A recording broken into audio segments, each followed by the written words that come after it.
Before the body was formed, before time began, the soul already knew its Lord. In Surah Al-Araf, verse 172, Allah asked, "Am I not your Lord?" And every soul responded, "Yes, we testify." This event is not symbolic. It is real. An eternal truth, not bound by history or language. It is the primordial covenant, a divine contract etched not on paper, but on the soul itself.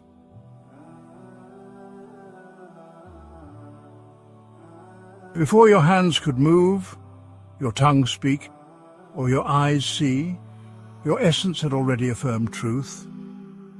This moment transcends language and biology. It is the Fitrah, the natural disposition towards God.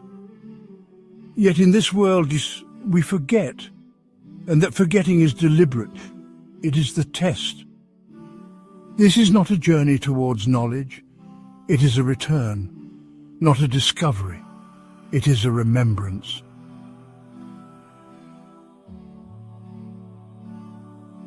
Imam al-Ghazali in Ihya Ulum al-Din conveyed that the human heart is like a mirror, dulled by sin, but capable of being polished through remembrance.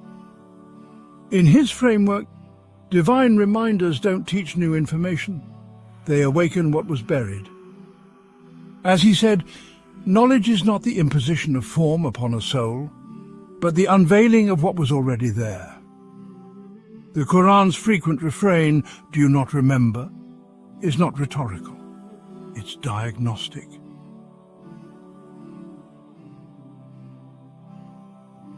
Islam doesn't impose alien rules.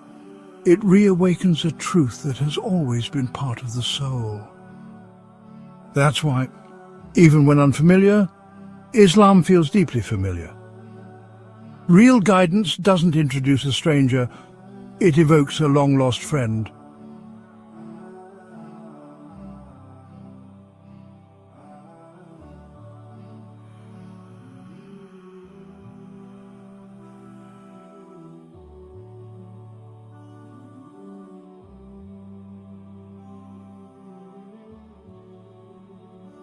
Modernity doesn't refute God.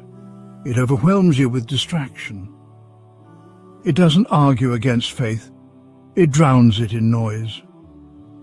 From the moment you wake, your senses are under siege. Endless scrolling, streaming, consuming. Silence becomes alien. Stillness becomes painful. This isn't education. It's spiritual sabotage. The soul needs silence, stillness, and surrender.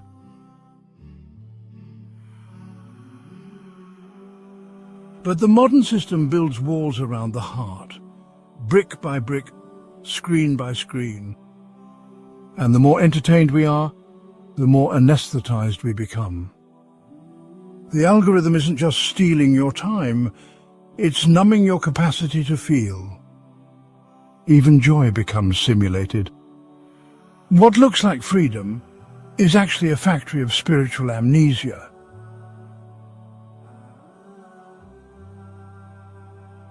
Ibn al-Qayyim in Ighathat al-Lafan, expanding on the ideas of Ibn Taymiyyah, emphasized that veils between the soul and its Lord aren't formed by ignorance, but by indulgence. Excessive desire, entertainment, and ego are what cloud the heart. Revelation, in his view, is a divine tool, not for supplying information, but for tearing down those veils.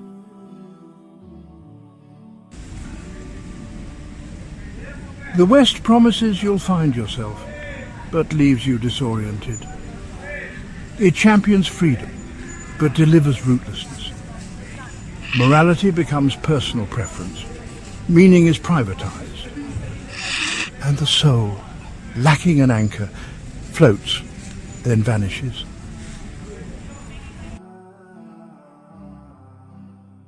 Contemporary psychology often reduces the human being to a bundle of impulses and chemicals. Conscience is medicalized, Doubt is normalized. Culture rewards stimulation, not reflection. So you don't heal, you adapt, you adjust to the fog.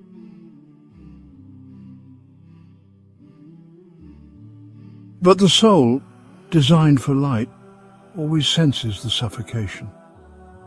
That's why guilt lingers, long after pleasure fades. Why repentance feels like release? These responses aren't learned, they're remembered. The soul isn't reacting, it's recognizing what it once knew.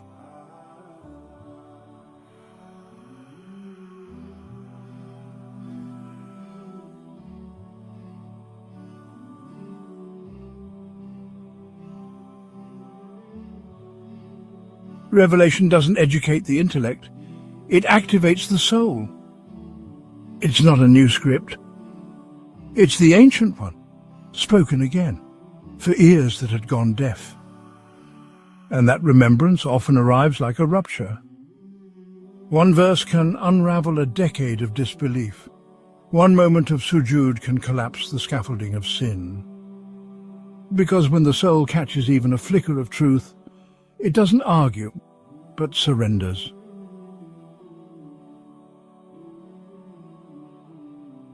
Ibn Qayyim al-Jawziyya in Madarij al-Salikin framed worship as a method of excavation. He argues that the soul already knows its Lord, but it's the body and the distractions that come with it that obscure that knowledge. Acts of devotion are the chisels that chip away the debris.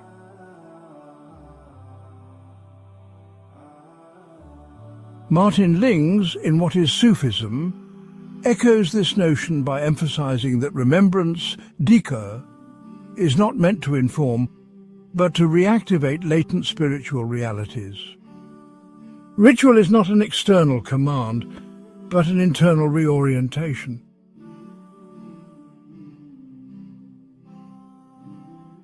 This is why Islamic rituals are not burdens, but calibrations. Each practice is a carefully designed act of spiritual maintenance. Wudu cools the mind, Salah realigns the heart, dhikr reactivates memory, fasting disciplines the ego. Every pillar is an instrument, built not to introduce God, but to bring him back into view.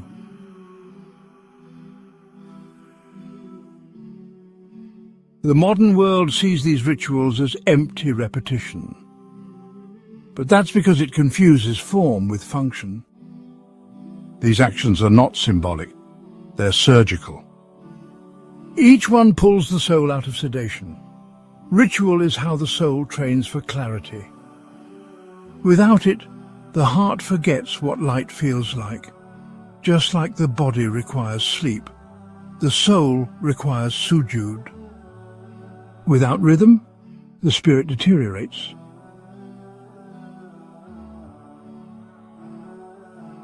Worship isn't discipline. It's restoration of memory through motion. Even suffering has its place. Pain strips away pretense. Trials expose what comforts conceal. Hardship doesn't block awakening. It often initiates it. Because when the body is broken, the soul becomes visible, and in that rawness, the echo becomes louder.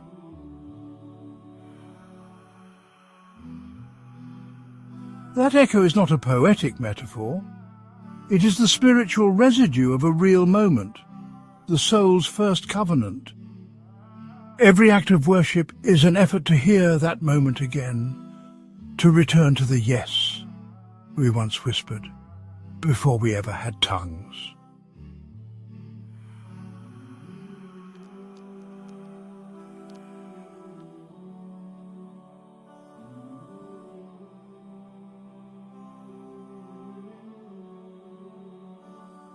The true miracle of Islam isn't how far it spread, but how fast it's recognized. People don't convert by persuasion, they collapse by recognition.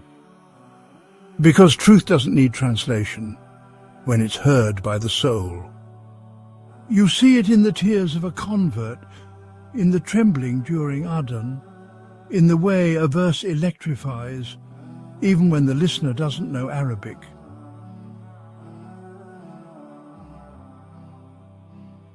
That's not cultural familiarity, it's soul-level memory. Some recognize it in a verse, others in a moment of desperation. But the pattern repeats. The soul does not need an explanation to feel home. It only needs a crack in the surface. Through that crack, truth rushes in, not as an idea, as recognition.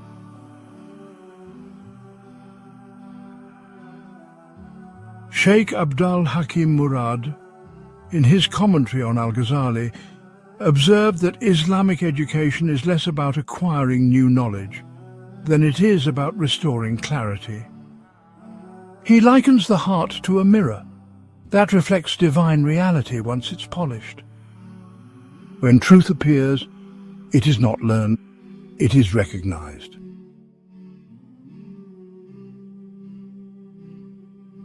Sayyid Hussein Nasr, in Knowledge and the Sacred, writes that real knowledge is a sacred unveiling, not accumulation.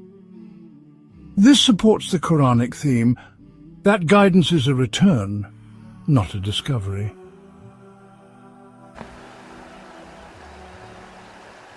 This is why dawah isn't argumentation, it's invitation. You're not giving people something they lack, you're reminding them of what they already signed. Many converts describe their journey, not as a leap into the unknown, but as a return. A sense of having come home, not because the logic was airtight, but because the message fit something they already carried.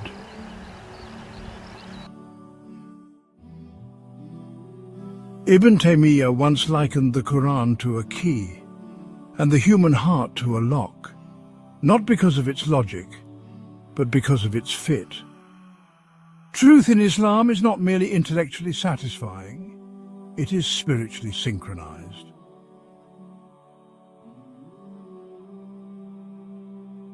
But the soul's memory can be obstructed, and the greatest obstruction isn't ignorance, it's arrogance. Pride closes the door on remembrance. It insists on building meaning from scratch, rather than uncovering what's already there. Islam doesn't ask you to invent meaning. It calls you to return to it. The believer is not acquiring faith. He's reconnecting with what his soul once affirmed and reactivating the promise it once made.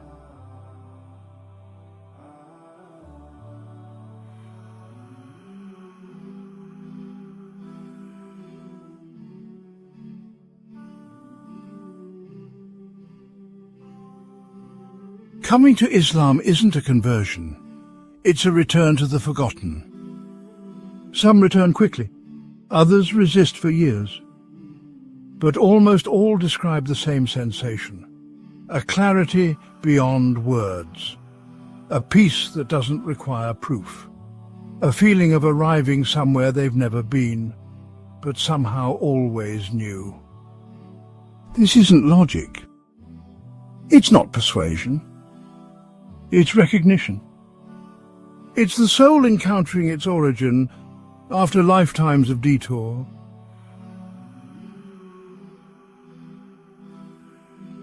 Frithjof Schuon, in his metaphysical treatment of Islam, suggested that Islam doesn't cater to the modern ego, but bypasses it. It speaks directly to the eternal soul. Its truths aren't innovative. They are ancient truths, breaking through the static of modern life.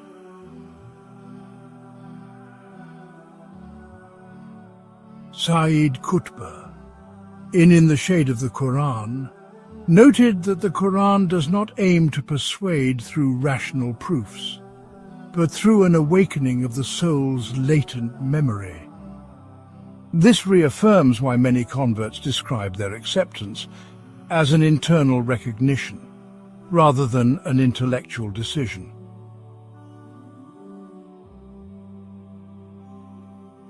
This is why a person might weep in sajda, without knowing why tears fall during prayer, for no apparent reason.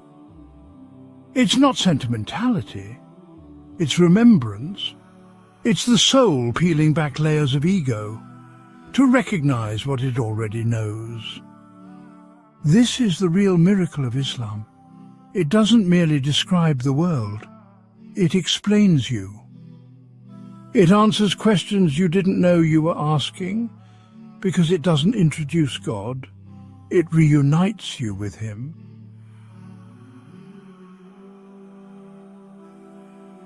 And this reunion isn't psychological, it's ontological.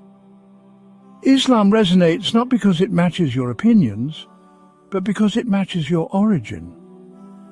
It's the long-awaited update to a soul that has been buffering since birth. Once you hear it, you realize it was the signal you were always tuned for, but never quite received.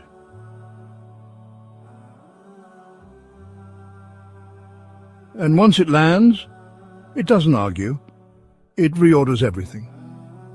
Your priorities change. Your habits shift. The desire to obey emerges without coercion. Not because Islam imposed control, but because your soul remembered what it was created to follow.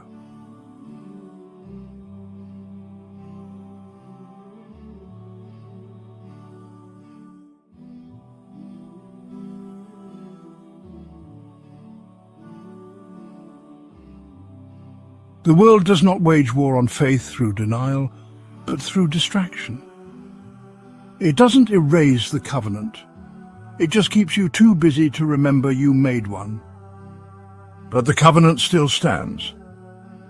Even beneath your habits, even beneath your ideology, even beneath your sin.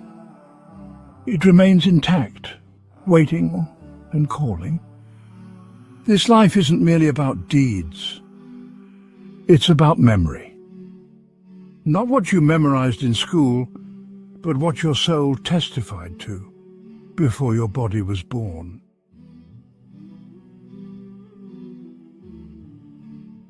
Surah Al-Baqarah, verse 2, doesn't open by calling scholars.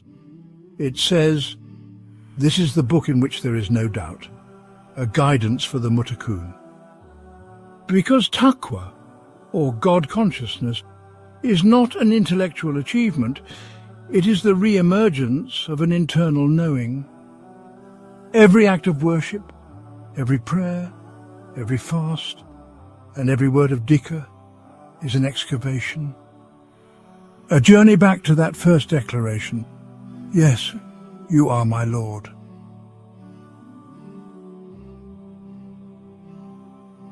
Imam al-Mawardi, in Adab al-Dunya wa al-Din, argued that the refinement of the soul is not achieved through retreat, but through remembrance amidst responsibility. Even in worldly affairs, the soul remains tethered to its oath.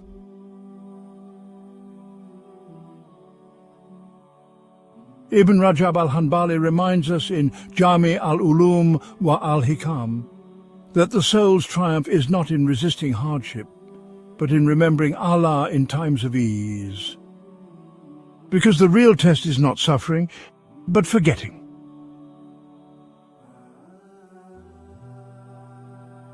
That is the ultimate success.